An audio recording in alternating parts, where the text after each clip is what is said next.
Audra Stewart, and I am one of the American Academy of Pediatrics Early Hearing Detection and Intervention Chapter Champions for the state of Texas. I am also a pediatrician with the University of Texas Southwestern Medical Center in Dallas, and most importantly, a parent of 3 children, one of whom has a hearing loss. Today, I'm happy to have the opportunity to discuss the medical home concept and what this means for your family in accessing medical care for your child with hearing loss. Before we discuss the concept of medical home, it is important to define patient and family-centered care. Patient and family-centered care puts the patient, along with their family, as the focus of the care received from many different players in a complex care system, including the primary physician and staff, subspecialty care, hospitals, home health agencies, nursing homes, as well as the patient's community, including family and public and private community-based services. So what is a medical home? The medical home is a concept first introduced by the American Academy of Pediatrics in 1967. In its initial version, the AAP defined the medical home as the center of a child's medical records. In more recent versions, a family-centered medical home is not a building, a house, hospital, or home health care service, but rather an approach to providing comprehensive primary care. The modern medical home expands upon its original foundation, becoming a home base for any child's medical and non-medical needs.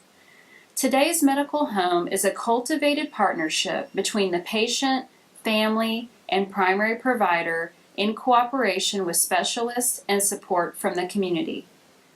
The patient and family is the focal point of this model, and the medical home is built around this center. Another key factor is that the focus of the medical home has shifted to include all children and adults, not just children with special health care needs.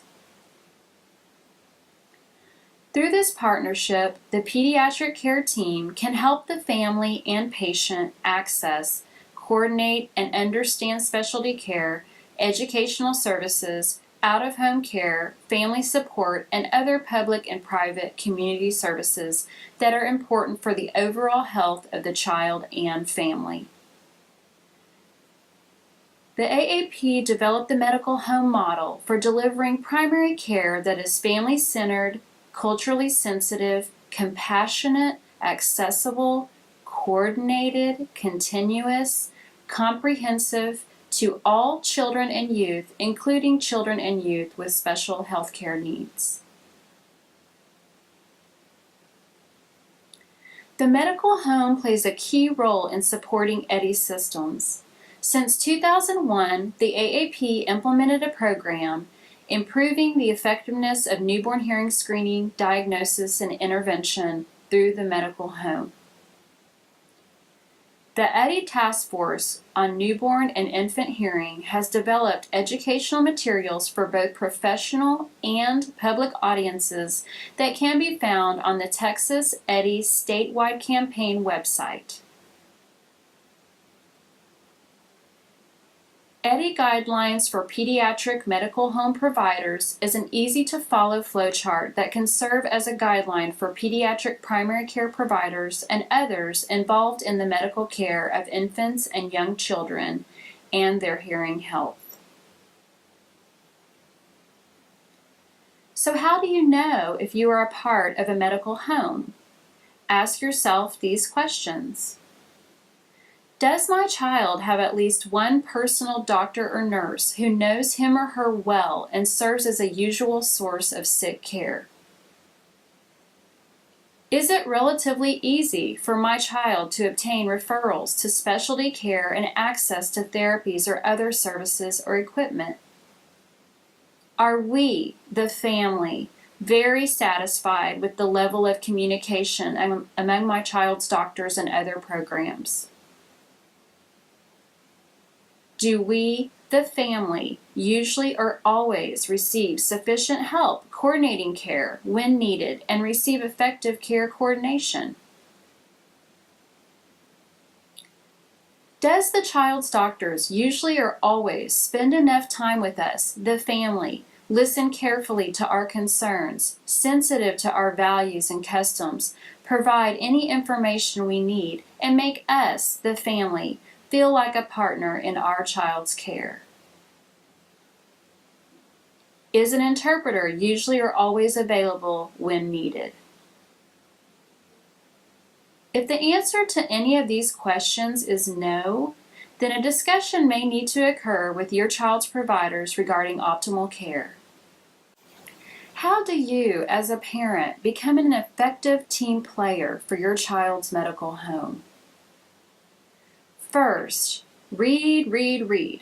You will likely become the expert on your child's diagnosis, care, and overall being.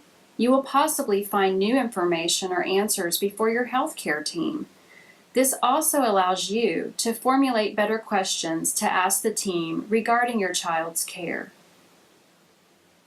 Second, keep a care notebook full of information about your child's care and medical history, healthcare providers, medications and equipment, appointments, community resources, and contacts.